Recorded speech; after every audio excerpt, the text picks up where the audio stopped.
EdhSpellcasters, and today we are going to talk about a new commander releasing in Modern Horizons 3, the Necrobloom. The Necrobloom is a 4-mana Abzan commander, 2/7 plant with Landfall that states: whenever a land enters the battlefield under your control, create a 0/1 green plant creature token. If you control 7 or more lands with different names, create a 2/2 black zombie creature token instead. It also gives land cards in your graveyard Dredge 2. This card is a mix between Field of the Dead and Deckmore Salvage, and brings them together in new color combination.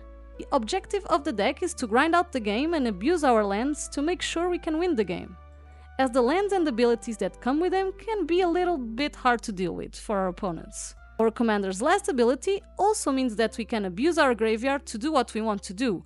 So, to put cards in our graveyard, let's talk about Dredge. Dredge is a very powerful mechanic from Ravnica City of Guilds that reads: if you would draw cards, you may mill your Dredge value in cards instead.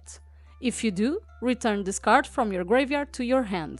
This means our commander is not only the engine, but also an enabler, as all our lands in the graveyard have Dredge too. However, we have also other cards in the deck with this mechanic, like Golgari Grave Troll, Golgari Thug, Necroplasm, Life from the Loam, and Deckmore Salvage. All of these help us get cards in the graveyard, so we can then start grabbing some of the more important lands from our graveyard. Since this is our main strategy, we need a lot of recursion and other graveyard shenanigans to make sure some of the cards that we will don't go to waste. We run Eternal Witness and Skullwinder to return cards from our graveyard to our hand if we need them. And if these are milled by any chance, we also have Priest of Fell Rites, Dread Return, Unburial Rites, and Sevin's Reclamation. All of them either have flashback or unearth. This ensures none of our cards are really offline just because they were milled by accident. Other cards that also help us mill are Dune Chanter, Kaga Shadow Archdruid, and Old Ronstein. Now for land interaction. The Gitrog Monster, Cursor of Krufix, Oracle of Muldaya, Talia and the Gitrog Monster, and Case of the Locked Hothouse. Let us play more lands than the normal amount per turn, while also giving us the ability to cast spells from the top of the deck or draw cards in the case of Talia.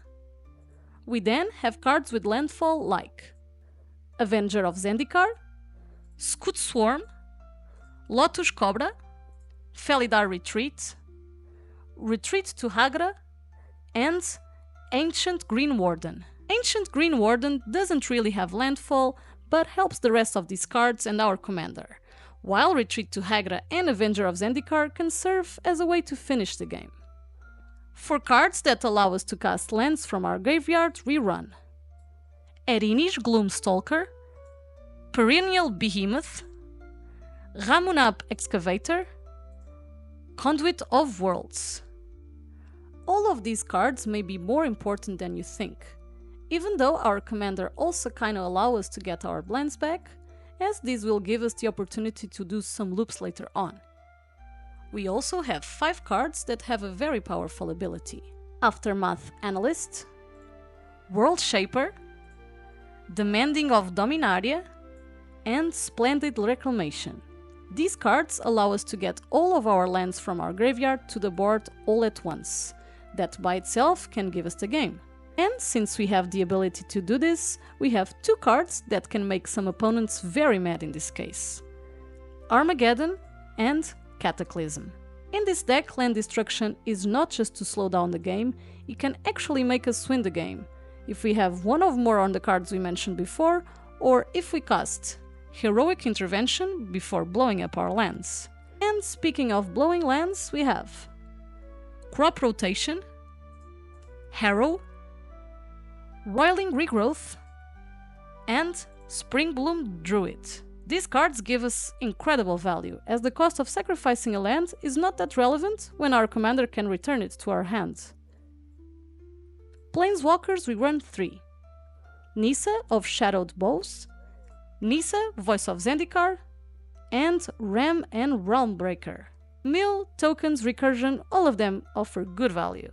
Lands, we run a total of 35 with lots of different names and snow-covered versions of our basics, so we can reach the 7 different land names for our commander fast. But we also have Deckmore Salvage, Dark Depths, Glacial Chasm, Field of the Dead, Thespian Stage, and Echoing Deeps. These are some powerful staples that will help us win the game or make it very hard for our opponents to do so. Lastly, we have 3 types of combos. But because we have a lot of cards with similar texts, we have lots of ways to get these combos. The first type of combos we have are centered around Glacial Chasm. If we get Glacial Chasm, a card that allows us to play 1 extra land per turn, and a card that allows us to play a land from a graveyard, we can replay the land we sacrifice for Glacial Chasm, and Glacial Chasm itself, as we are not playing the cumulative upkeep to avoid death. An example of this would be Glacial Chasm plus the Gitrog monster plus Ramunap Excavator.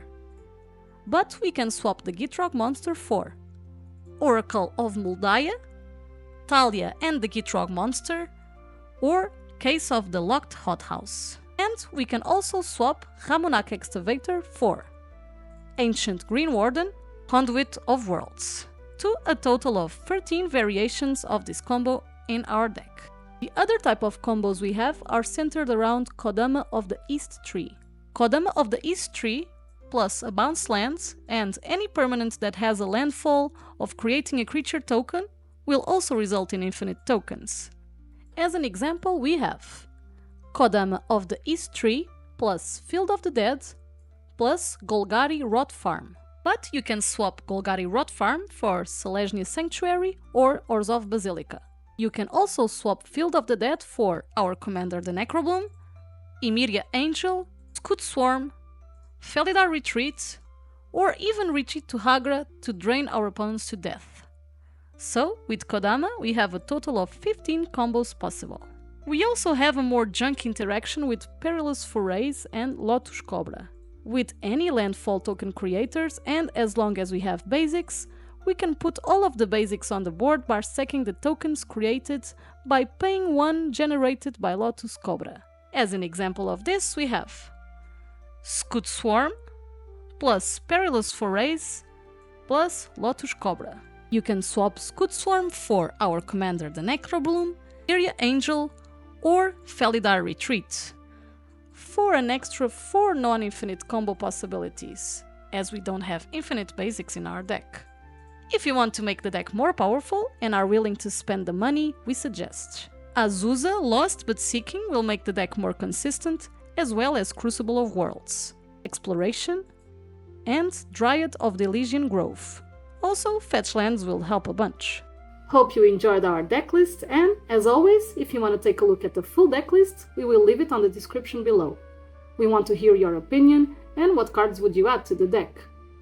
We have a Ko-fi, so if you would like to support the channel, and as always, thank you so much and see you next time!